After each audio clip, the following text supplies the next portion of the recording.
I thought it was going to be one of those long lectures and you'll fall asleep, but I was intrigued the whole time. Like, it just touched me, all the stories and everything. No, I actually expected it to be like really boring and... Well, when I first came here, I'm like, guest speakers, it's probably going to be, all bunk and everything. But it was much more, I don't know, to our levels. I thought it'd be really boring, but I thought it was really good. It changed my way of thinking. I expected some lady to kind of just talk to us about how sex is bad and gross and dirty and everything like that. But they were really honest. I didn't expect people to be that open with people they'd never met in their life. And I guess the honesty made you believe it more. Honestly, I thought it was going to be boring and not too much action. So I thought I knew it all, but it turns out that there's always so much more you can learn. It was awesome. I don't know, I thought it would be kind of boring and just the same old type of talk where they just rattle on you about it, but... Well, I came here thinking that if it sucked, I was leaving in 15 minutes. And I'm going to leave here just being totally amazed at these people. I don't know, it's just a lot of my friends that I know, it hit all of us, basically. And I just want to thank them for doing such a good talk, because it touched me so much, and I can't even express how much my life is going to turn around after this.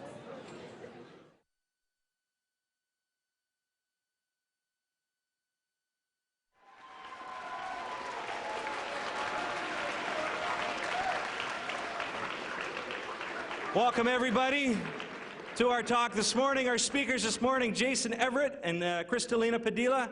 They come to you from San Diego, California, and I would like you to welcome our guest speakers this morning, Jason and Crystalina. Jason, take it away. Thank you. Thank you, guys.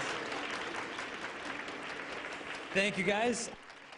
To get started, I need a guy volunteer from the audience. I need a big guy, big. Okay, you're pretty big. Okay, come on down. Yeah, that'll work. Come on down. Give him a hand. Come on up here. There you go. Now, what's your name? Luke. Good to meet you, Luke. Everybody say hi, Luke. Hi, Luke. Now, Luke, do you know what the talk is on today? It's on chastity. I'd say it's a sex talk today. So since this is a sex talk, we've got to cover certain issues like how far it's too far to go with a girl on a date, and stuff like that. So what Luke and I are going to do is he and I are actually going to show you guys how far is too far to go on a date, okay? Now, and in order to do this, I'm going to be the guy, Luke is going to be the girl, okay? Now, Luke's not a very pretty girl, but that's okay. That's a good thing. That's a good thing. But we can change that. So we'll get Luke prettied up a little bit. So why don't you throw this on? Yeah, there you go. That's the front. It's a little nappy. You'll be pretty. There you go. That's frightening.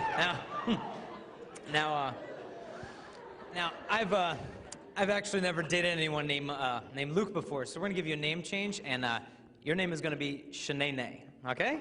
So, now, Shanae and I, we decided to go for a date. So we go for a date at the Grand Canyon, right here, and I start thinking to myself, well, how far do you think I can get my beloved Shanae to the edge of the Grand Canyon without actually throwing him off the Grand Canyon? Him, her, it, whatever, but, sorry. But there's only one way we can find out how far you can get to that edge, so I've got to pick you up into my arms, okay? All right, so hold on to this. Hold on to me. Hold on tight. Hold on to me. Hold the mic.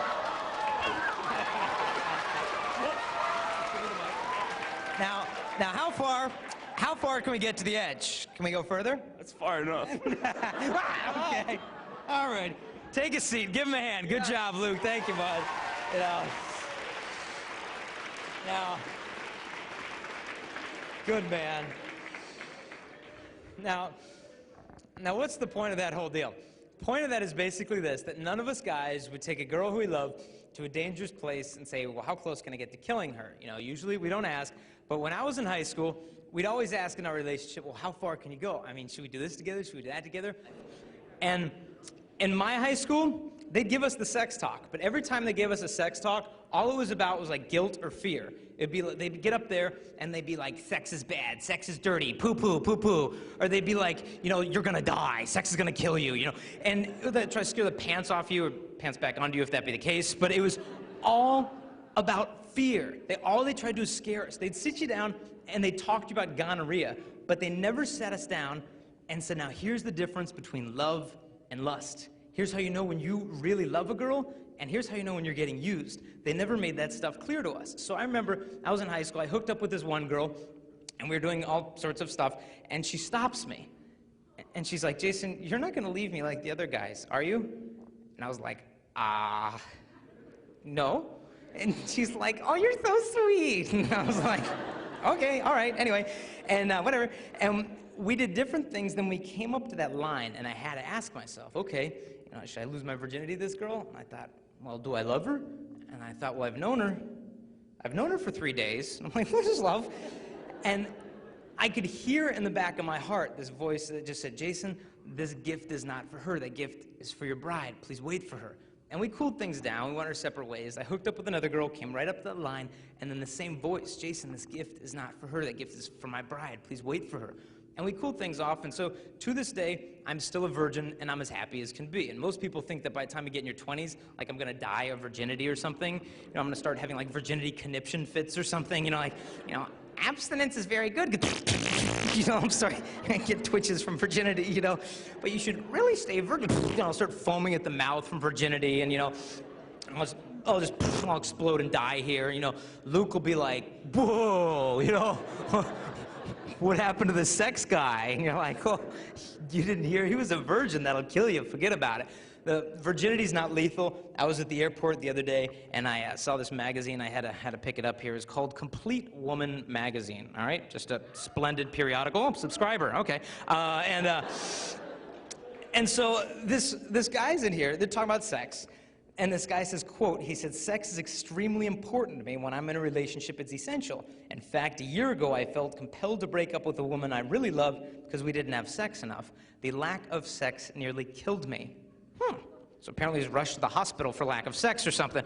But this is what we're basically told, that if you're not having sex, something's wrong with you. Maybe you're dropped on your head as a baby or something. But then they say, but if you have had sex, it's too late for you anyway. We hear this constantly. And I know some of you are virgins, and I know some of you are not virgins.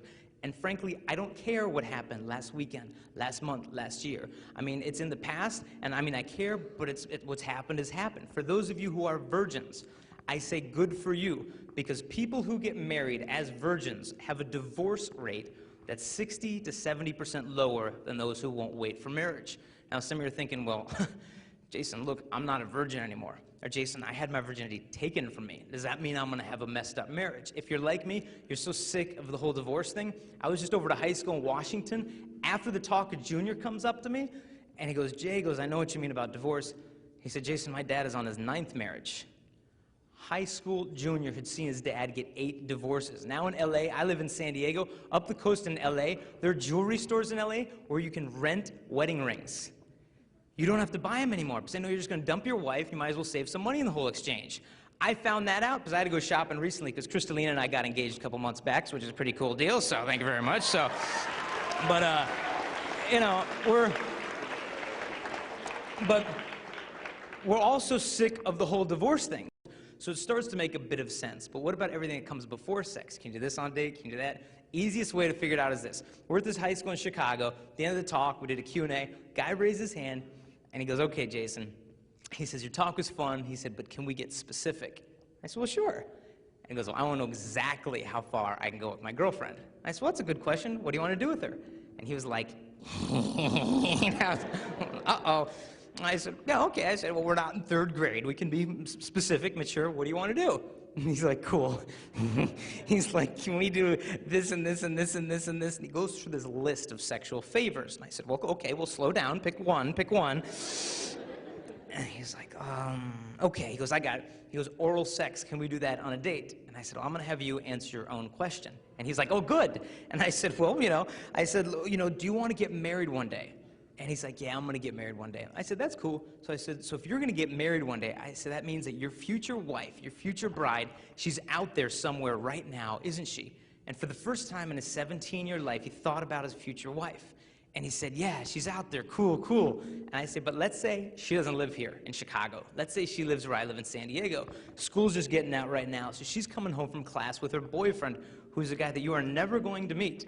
And he's got his arm around your future bride. And he's saying, baby girl, I love you so much. I'm always gonna be here for you. Your eyes are so beautiful. And she's like, oh, you're so sweet.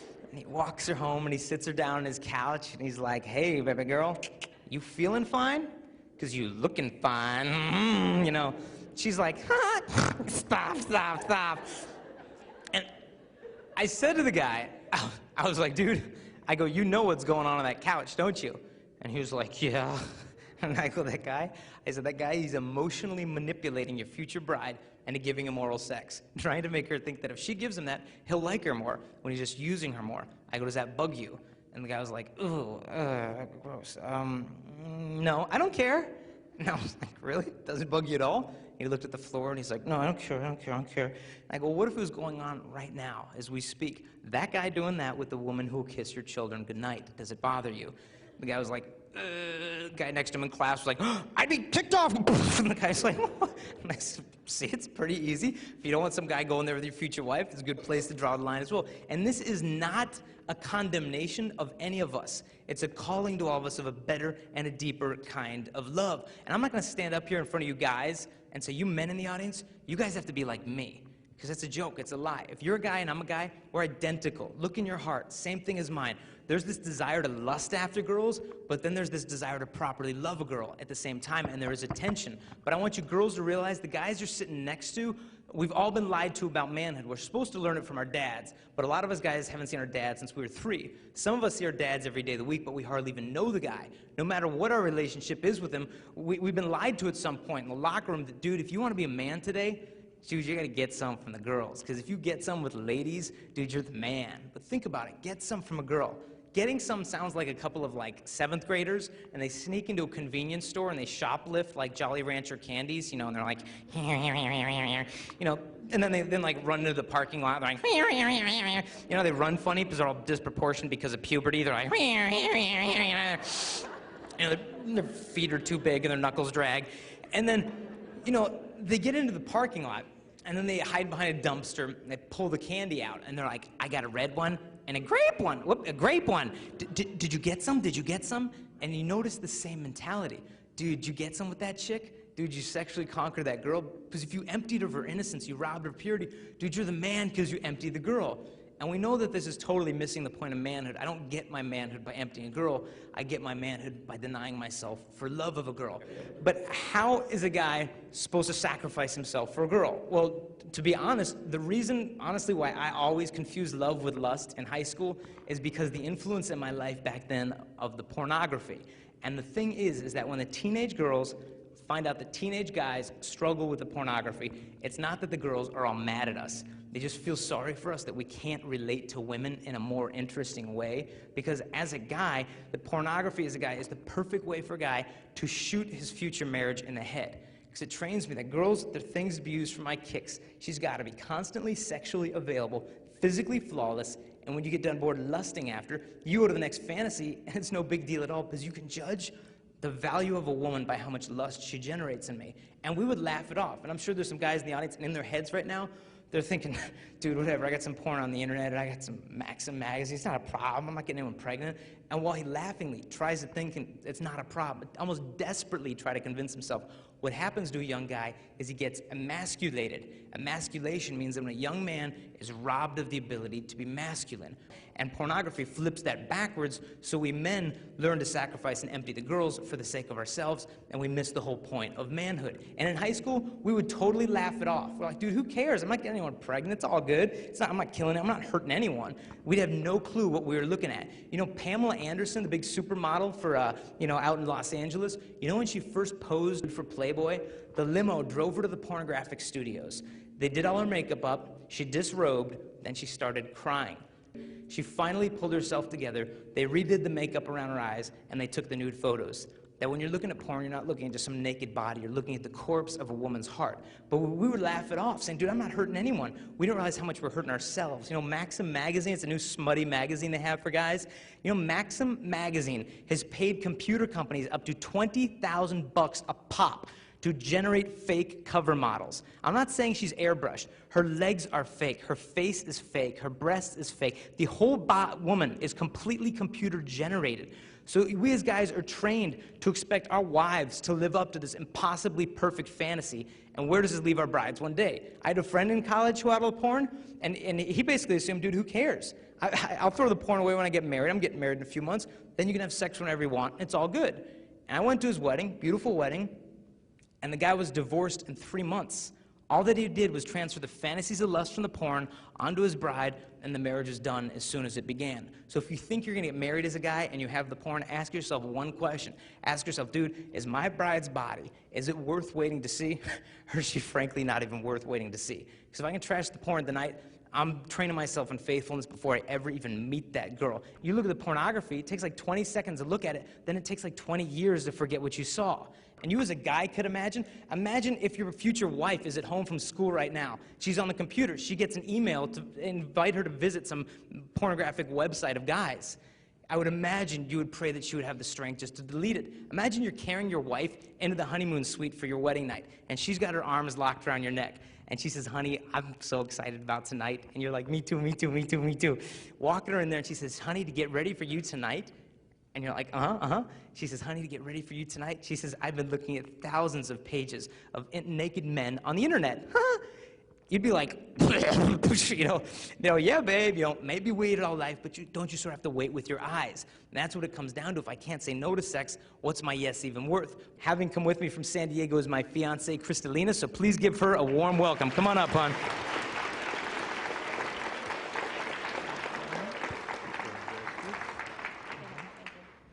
Good morning, everyone. Okay, now, I'm coming from a completely different angle than Jason here. When I was about a sophomore in high school, I had my first serious relationship. And after a while of dating, we thought we were in love and everything was great. And slowly, we started to get very physical. And slowly, the pressure started to set into the relationship. And he said, well, girl, if you really love me, if you truly love me, you'd prove it to me. You'd show me just how much you love me. So I needed advice. So I went to my girlfriends and I said, well, he kind of wants to do this with me, and he wants to do that. And they said, well, if you aren't doing this with him, and if you aren't doing that with him, then I mean, well, what's wrong with you? Everybody's doing it. You love him, right? And I thought, well, yeah, I love him. They said, well, then what's the problem? So at the age of 15, I lost my virginity, thinking it was going to cause this huge, great emotional bond between us. We are going to be on cloud 9 and so in love. And in all actuality, it eventually destroyed any love in the relationship, and all respect was just thrown out the window. Because if I couldn't even respect my own body, how was he supposed to respect it? And after a while of dating, it seemed like he didn't want to spend time with me anymore. He was basically spending the time with my body. Now, when a girl is being used, she knows it. She knows it in the depths of her heart. She may deny it, she may ignore it, but she knows it, and I knew it. And after a while, we were constantly fighting. He was cheating on me, and we broke up and went our separate ways. Now, I will never forget the day when he walked away from me for the very last time.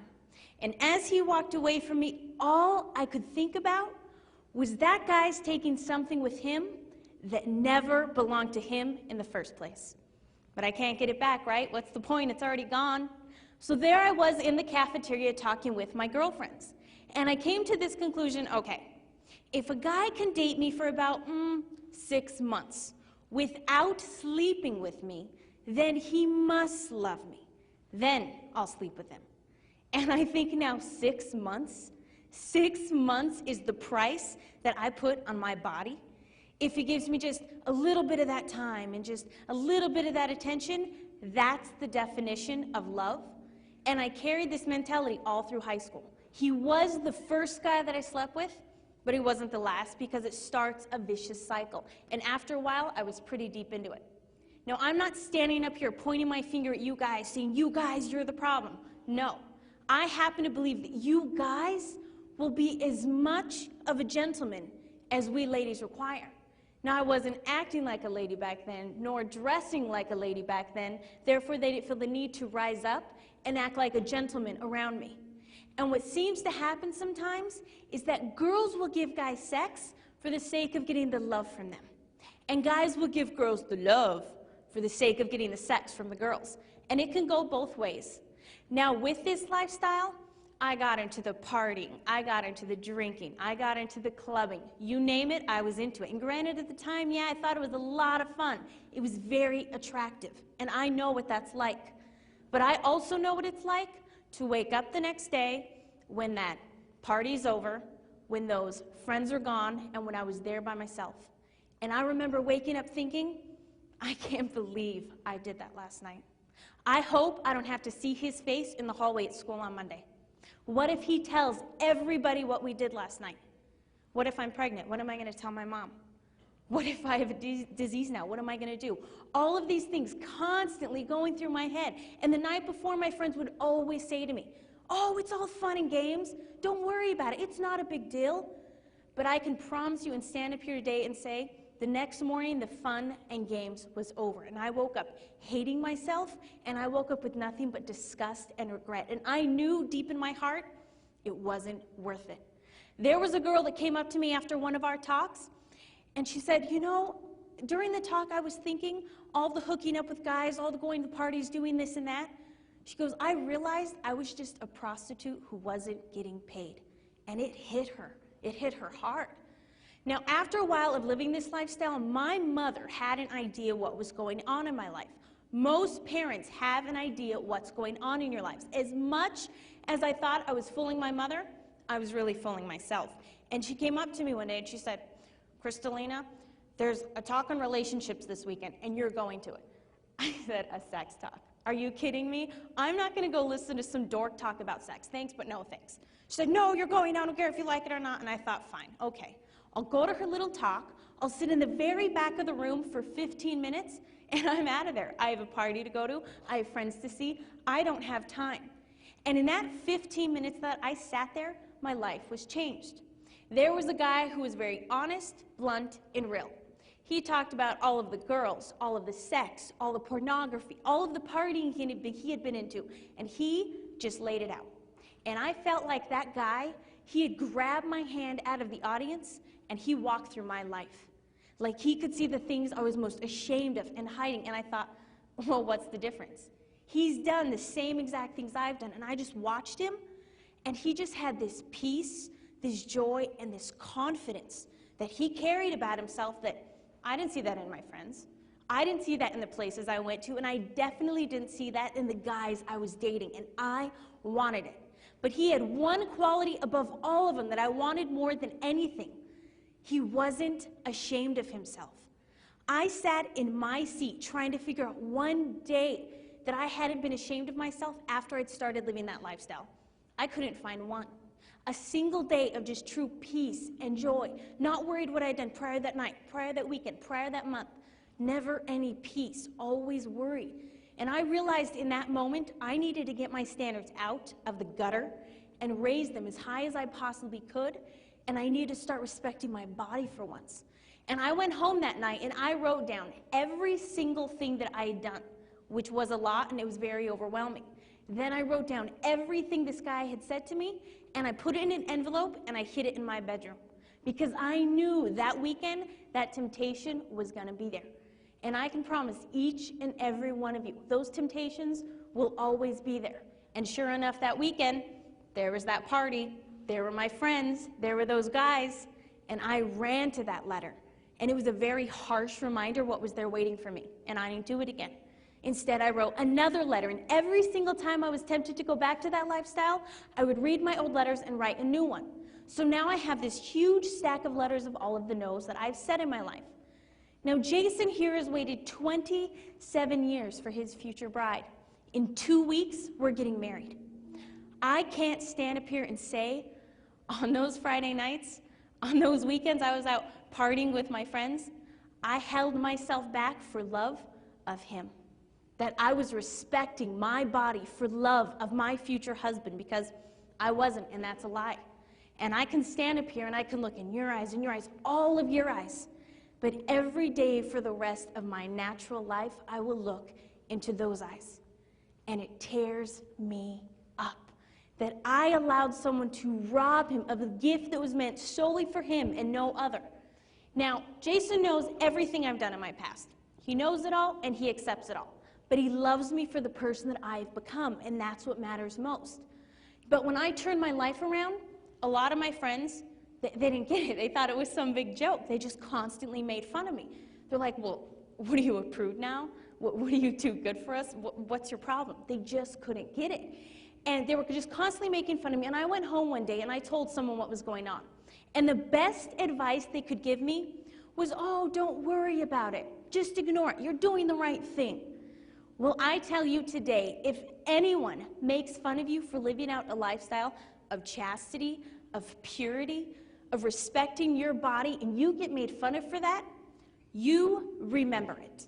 You remember every single word they say to you. Go home, make a book of it, write it all down. Because when you stand in front of your bride or in front of your husband on your wedding day, you tell me, where is the laughter? Where is the mockery? Who is going to be making fun of you then? Nobody. There will be complete silence in that place on that day. And any of those people that made fun of you would pay $1 million to be in your shoes. And when you stand up there, you will say, I will honor you and I will cherish you all the days of my life. Well, today's a day of my life, and today right now is a day of your lives. So keep that in mind and take it to heart, because your lives are going to be so much more than these 4 walls in this high school, and it's going to go way and far beyond that. For those of you in the audience that are virgins, I have the utmost respect for you. And I think that is just awesome. And don't ever be ashamed of that, but be proud of that. Because I know plenty of people who would love to trade places with you, and I am one of them. For those of you in the audience that have made past mistakes, I don't care where you've been, I don't care what you've done, because frankly, I've been there and I've done that. And it is never too late to start over. There was a girl in Philadelphia that came up to me after one of our talks, and it turns out she'd slept with 15 guys in the past 3 months.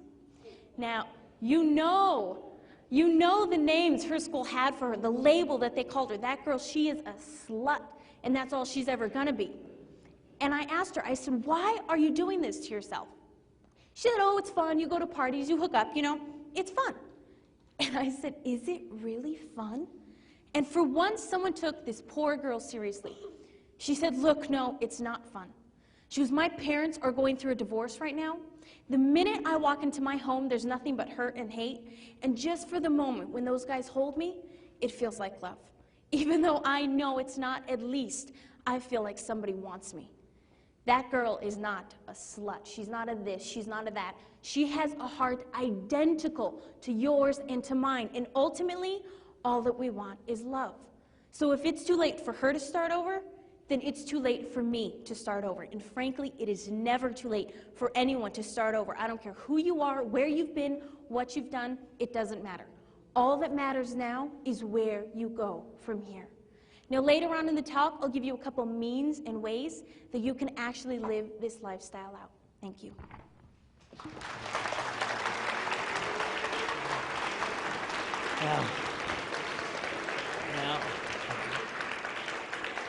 Now, as you could probably imagine how grateful I am that she started waiting for me, and she was afraid if she left those guys who were cheating on her, who were physically abusing her, emotionally abusing her, she was afraid if she left them, she'd miss out on love. But the only way we would have missed out on love is if she stayed with these guys who loved sex more than they loved her, just staying in these relationships, blindly hoping it's going to improve. But she had that respect to step out. And when I met this girl, she was free. She wasn't just available. She was free, confident, independent, pure, mature, and it was just wildly attractive. And I think with girls long for love. Everyone wants love. But I think sometimes a girl may want love so much, she can shoot herself in the foot. And it happens different ways. Like one way is like if a girl goes from relationship to relationship to relationship, relationship and never sit still. My brother and I, when we were kids, we'd play this game called lava, right? You take all the cushions off the couch and you like throw them on the floor, and you have to jump from cushion to cushion. You jump on a cushion, you jump on the cat, you jump on a cushion. Yeah, you still play? Okay. And you know, you can't step between or like you die.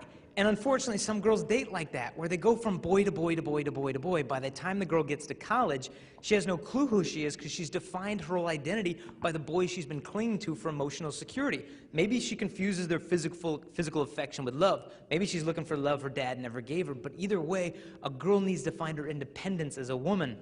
Then she can receive and give the kind of love that she's been longing for. But the number one way, from a guy's perspective, that girls ruin their chances of getting real intimacy is if a girl thinks that dressing modestly is a joke.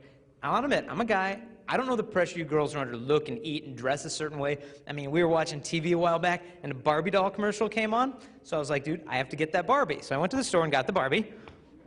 Shut up. Yeah, I've got issues. No, this is, I don't remember her name. It was like Botox, collagen, silicone Barbie or something. But, you know, girls are told from the ages of like 3 and up, you know, behold womanhood. You know, you too can be a woman, okay? Just eat 3 croutons a day, all right? You dress like a collection of body parts, and girl, you're gonna find love. And so what does every beer commercial, every billboard basically tell women about their bodies? It basically tells girls like, you know, you know, you're too fat. You know, you're too skinny. You know, you're too fat and too skinny. You're a real piece of work. Just constantly, girls are told your body is trash. Hate your body. 5 minutes later, they tell you worship your body. And during that confusion and a girl's sincere desire to find love and be found beautiful, she may look at Cosmo and 17 magazine and thinks, well, that's a cute outfit. Maybe if I dress like that, I'll meet a nice guy and maybe we'll find love. Well, it sounds like it makes sense, but what happens is this. If we guys are very visual when it comes to sexuality. And if we see a girl walking down the street dressed like this, you know, let's say she's got one of those new short skirts they have that you can mistake for a wide belt, you know what I'm talking about? You know, they're like belly buttons sticking out and her top's made of like saran wrap or whatever this is, and spaghetti straps. And we see her walking down the street. We think that she's trying to tell us, like, hey boys, the greatest thing about me is my body. And we'll look at her and we'll be like, I agree, you know, that's a nice body. But if her sexual value is the first thing that draws me to a woman, I might think that that's the best thing she has to offer. Forget her friends and her dreams and her family. I want to get to know the body. And a guy might say or do whatever necessary to get access to her body, and if she gives him access thinking, oh, maybe he'll like me more, usually what happens is the guy loses respect because he gets bored. He moves on, and she's left there thinking, well, maybe if I'd been skinnier, he would have liked me more. Maybe if I'd done more with him sexually, he would have stayed longer.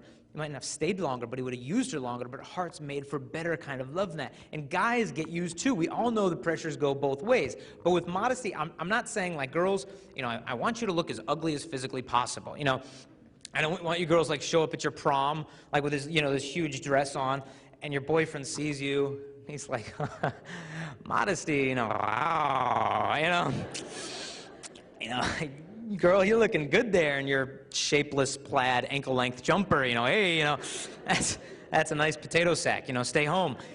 I mean, modesty does not mean a girl tries to look ugly. It doesn't dampen down your allure. Modesty means a girl takes the beauty of womanhood and uses it to teach men about her dignity. Because I tell you, I never knew how to treat a girl till I dated one in college who dressed modestly, and it was captivating.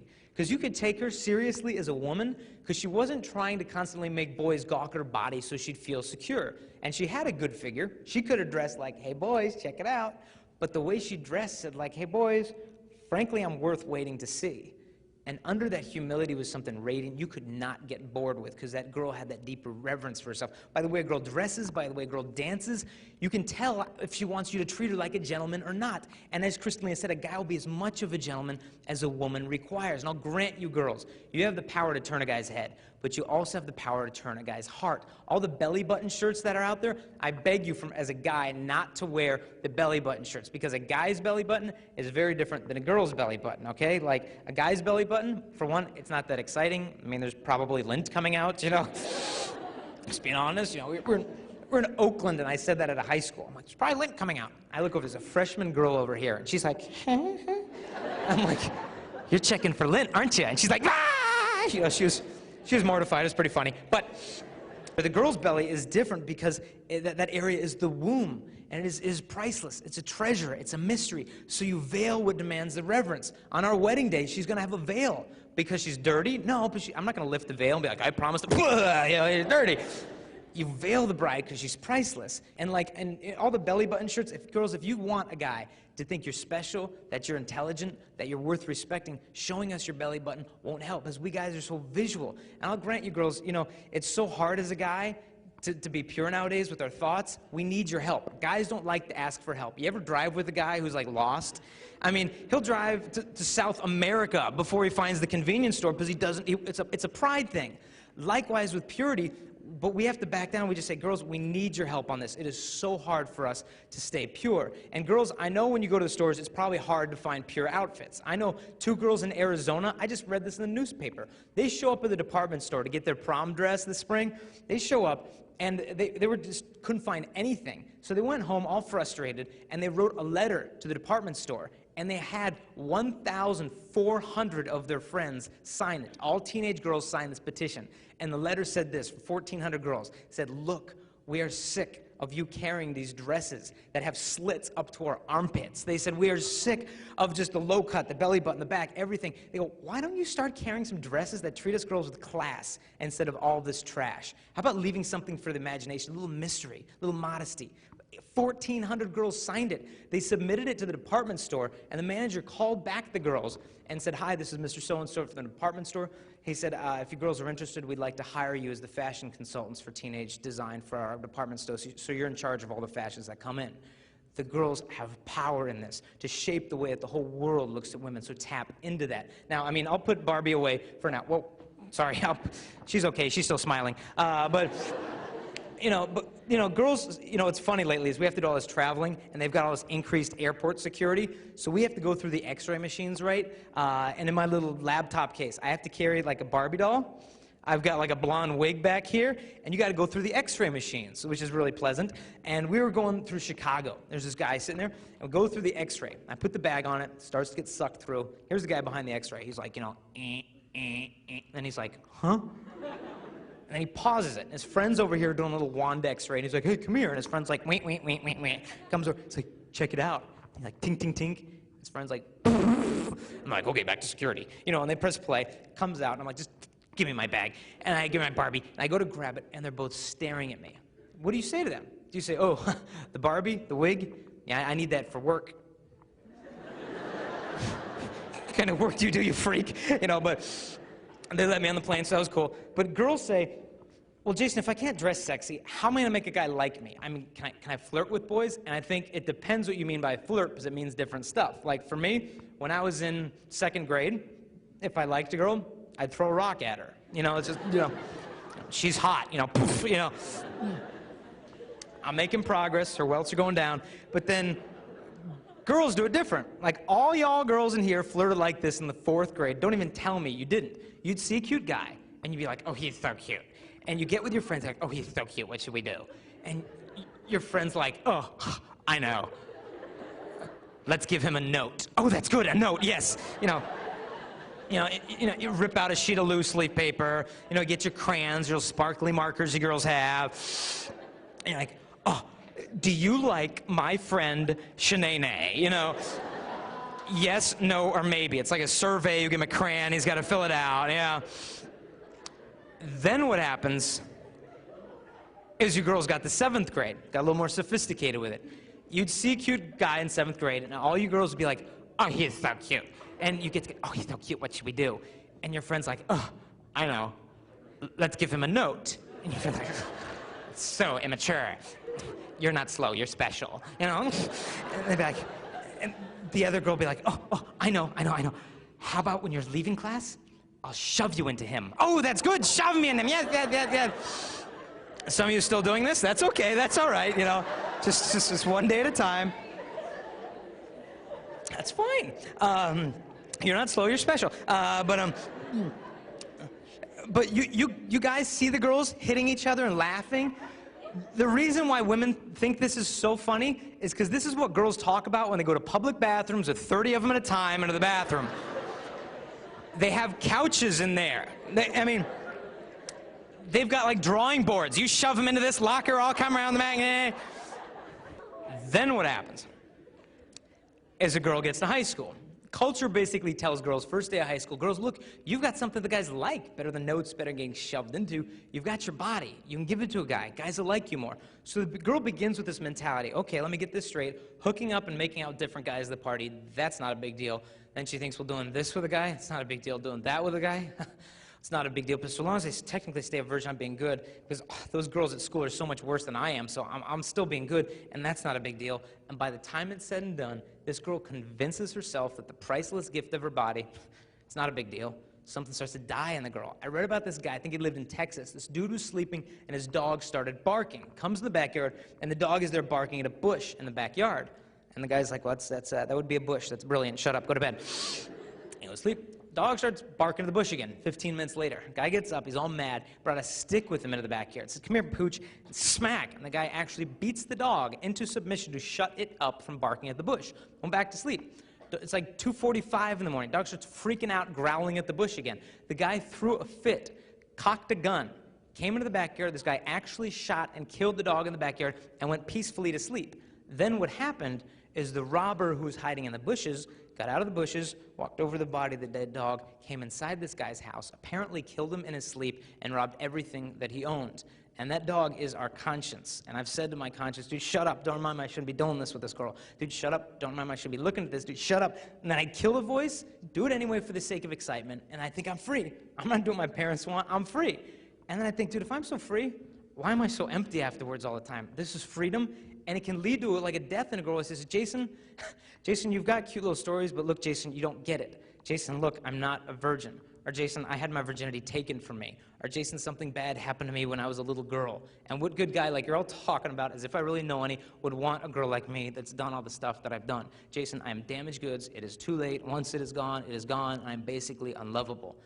And the girl just thinks it is simply too late. Well, I will tell you the greatest example of womanhood and purity in my life is a friend of mine back home who slept with more men than I can count. And one day she said, I am tired of this. This girl's life has done a 180. She settled down, married to a friend of mine that raising the most beautiful family, and I totally look up to this girl. She started over. Crystalina started over. I've started over. Now we're getting married in 11 and a half days, not that anyone's counting, but with our wedding coming up, we're setting the foundation for our love together. We're doing different things. Like number one, there's no way that we're going to live together before we get married. You know, shack up and cohabitate. You know how some couples live together, they like play house for a little while, test drive each other, then they get married?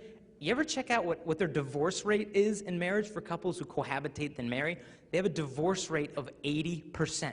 8 out of 10 of them get divorced because they don't know what makes love work. They think you can just test drive each other. So we're not going to shack up. Number two, no way are we going to sleep together before our wedding night. If I had sex with Crystalina tonight, I would be lying to her. My body would be saying, I give myself totally to you. I belong completely to you. Everything that I'm giving is yours. But it'd be a lie. I don't belong to her. I'm not her husband. Even if my intentions were good, the embrace would be a lie. A movie came out a while back called Vanilla Sky, and in it, Tom Cruise sleeps with this girl, and after they have sex, she says to him, she says, your body is making promises to me, even if you won't. And the embrace of sex is that promise. I give myself completely to you. And unless I'm married, it's simply not true. And you might be thinking, okay, Jay, look, I get it. Okay, Jason, you shouldn't use a girl. But Jason, what if it's not like that? What if it's not like every time you get together, you're having sex? What if you really love each other and you totally agree that you're ready for this? Why can't you have sex? I'd say step back. What is love? Love means you do what is best for your beloved. And I ask you, is it best for Crystalina to wake up tomorrow morning thinking, am I going to be 2 weeks pregnant on our wedding day? Is my mom going to find out? Am I going to get disease? Am I getting used? Is it best for a girl to put her through these fears? It never is. So why are we abstinent? It's not because we're afraid of pregnancy or disease. It's because of love. It is so simple, because love can wait to give, but lust cannot wait to get. And if you're in a sexually active relationship, you can take the sex out and you can see if there's love there. We did this where we were in Michigan, speaking of this huge public high school, and there's 1,000 freshmen and 1,000 sophomores. The juniors and seniors weren't at the talk. And so after the talk, I'm hanging out with some students in the front, and a senior runs into the auditorium, and he's all mad. And he's like, and he's running through. He's like, dude. And he comes up to the front, and he's like, dude, who told my girlfriend all about secondary purity? And I said, me. And he comes up, and he's like, dude, and I go, what's the problem? And he said, dude, it turns out he was a senior and his girlfriend was a freshman. He was one of these older guys who didn't have enough social skills to date a girl his own age, so he runs after the younger ones, you know, but I'm sure that only happens in Michigan. But what's the deal? What's the deal with the older guy, younger girl thing? How come older girls almost never go for younger guys? The reason is this. Girls mature faster than guys do. I'm sure you girls are thinking, wow, thanks for the revelation. But think about it. Look at a 14-year-old girl. 14-year-old girl's sitting at home, and she's thinking, I want a relationship where we can just talk about our friends and our family, we can communicate about our feelings, and yep. Okay, good. Look at a 14-year-old guy. 14-year-old guy is sitting at home, and he's like, I can make noises with my armpit. This is cool. I mean, we're just different. So a 14-year-old girl can get bored of the 14-year-old guy. But along comes Mr. High School guy to the junior high girl, Mr. Senior to the sophomore freshman, Mr. College guy to the high school girl. And immediately the girl says, oh my goodness, this is exciting. He's older than me, he's a little more mature, and he likes me. This is exciting. Little does she know that the younger girl is, the more naive she is to have heard the lines that he has to give her. Lines like this, baby girl, I love you so much. I've never felt this way when I was with any girl ever before. And you know I'm a guy in all of my temptations, but I don't want to pressure you to do anything sexually that you're not ready for, because I want it to be for the sake of love. And she thinks, oh, he's so loving. Little does she realize the guy will physically take from her everything she's willing to give him. He's not leading her to purity, he's wearing it down. He might even give her like a promise ring. A promise ring is like a little pacifier. You pop a pacifier in a kid's mouth, he thinks there's the real thing going on. And an older guy might give a girl a promise ring so she thinks any sexual stuff they do together is more special because she's got a little bling bling thing going on.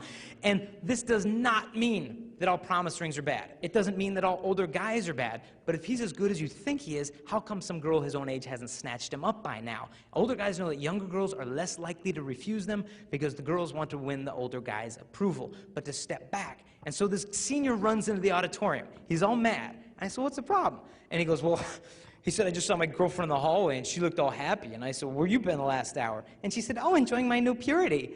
So I came in here to see what the heck happened to her. And I said, well, you can sleep with her again. Just marry her one day. And he's like, and I go, well, isn't she worth waiting for? And he goes, no. It is the love test. And only when love is put to the test can its value be seen. So have the courage to apply it. How can you actually live this lifestyle out? A couple of things. The first and foremost, for those of you that are in a sexually active relationship, to take the sex out and really see what your relationship is based upon. Because if you take the sex out, it will give you the clarity of mind to step back and say, okay, is this love or is this lust? Are they using me? Do they really love me? What's going on? And really put your love in the light and see what it's made of. Because if you take the sex out and you end up fighting and arguing, you end up breaking up, you're probably better off without that person to begin with. But if you guys end up staying together, what peace of mind knowing that that person is in it for you and not what you're giving them. That they love you as a person and not what you're doing with them. That is peace of mind right there. So to have the guts and courage to take it out and see what it's made of. This second thing, right now Jason and I, we're training ourselves in faithfulness. Chastity trains you in that faithfulness. Because one day when we're married, I'm just going to be 9 months pregnant, ready to go, and Jason is going to be at work. And he might have some cute little hot secretary now. Do you think the same temptations won't be there just because he has a ring on his finger? Of course not. They're still going to be there. But the thing is, he's trained himself in faithfulness now, so within marriage, he can be all the more faithful to me. So to train yourselves in faithfulness. And I know a lot of you are dating right now, and realize most of you right now is dating someone else's future spouse. To guard that person, protect that person, as you would want your future spouse guarded and protected in the same exact way. Now, when you date someone, to raise your standards high. And I know a lot of people say raise your standards high. When I say that, never have to lower yourself to date anyone. And I know a lot of people do that. And you know when you do that. But to keep your standards high, because everyone in this room, no matter where you've been, what you've done, you are worth waiting for, and you deserve the best. And if that person doesn't want to wait for you, or they're always pressuring you this or that, frankly, they're not worth you, and you deserve better than that. So to set your standards high.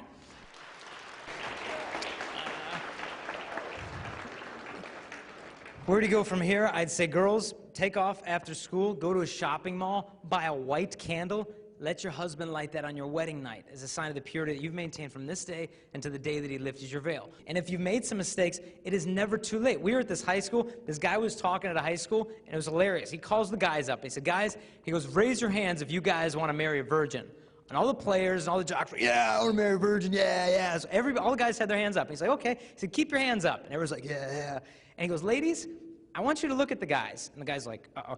And they said, oh, girls, look at the guys. And next time any of those guys pressures you to do anything sexually, I want you to remind them how important purity is to them. And the guys were like, oh. And he's like, no, keep your hands up, to realize that purity is attractive. And you might be thinking, Jason, look, I'm not a virgin anymore. But ask yourself, am I just a date or am I a soulmate? Am I just a for now girl or am I a forever girl? It's never too late. I know a girl who got abducted in Texas. A guy did disgusting things to her. When he was done with her, he threw her in a latrine in Southern California.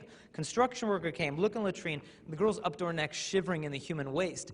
And they looked down there and said, my God, who could do this to a little girl? They lower a guy, a fireman in there to pull her out. She sees him coming down. She was scared to death, started to take the human waste, throwing it at the guy. Said, just don't touch me, just leave me here. She'd been so hurt, she didn't know who to trust, and she wanted to literally live in the sewer. And some of us have been so hurt, maybe through sexual mistakes, that we think it is just too late, just leave me here. But I stick my hands out and I say, girl, it is never too late. You still deserve the real kind of love. So girl, get up. Guys, where do you go from here? Guys, I would say, I did a poll of 1,400 girls at a high school, and I had them vote on how many of them thought if a guy practiced chastity in high school that would be undeniably attractive.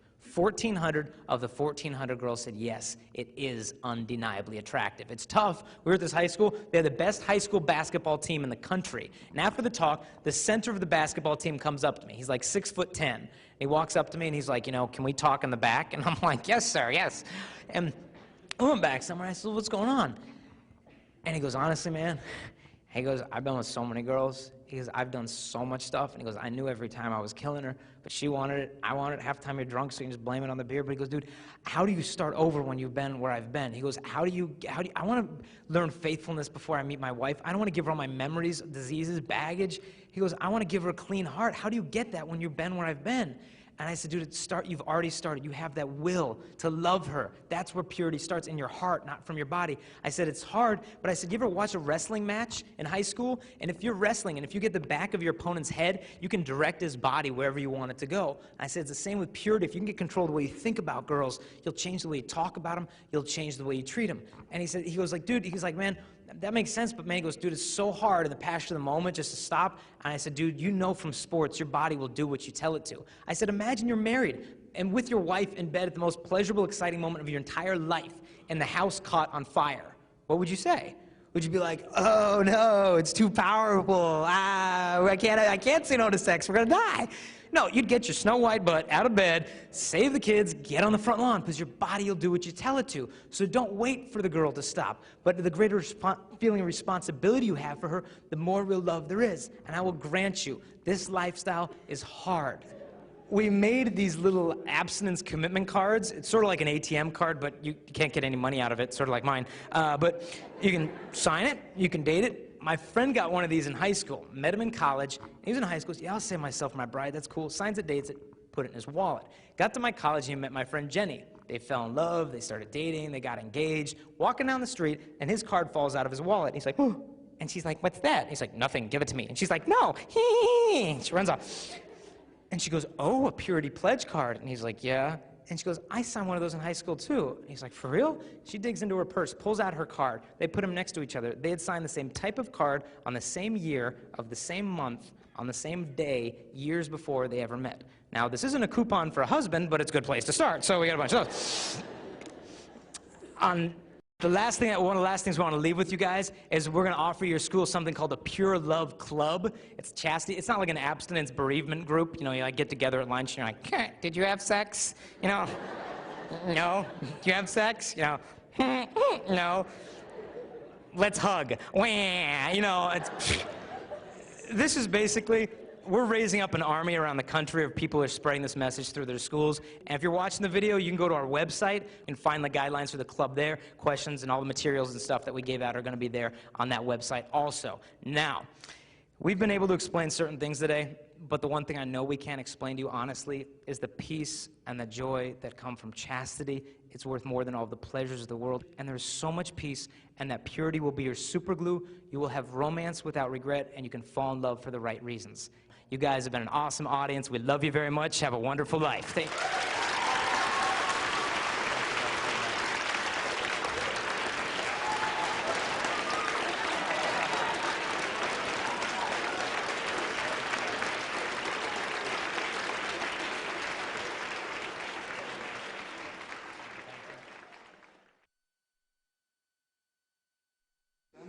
I, Jason, take you, Crystalina, take you, Crystalina, to be my wife. to be my wife. I promise to be true to you I promise to be true to you in good times in good times and in bad, and in bad, in sickness in sickness and in health. and in health. I will love you I will love you, and honor you honor you all the days of my life. all the days of my life. And you repeat after me, Crystalina.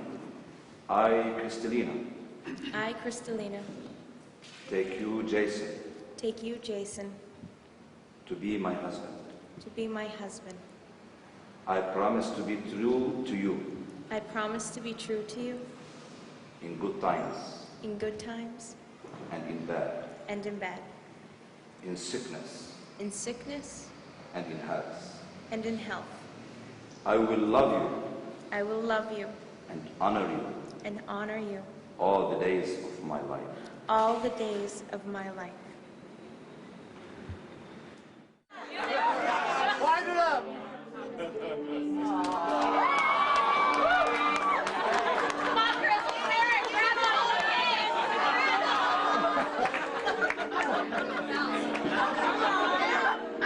Take your feathers,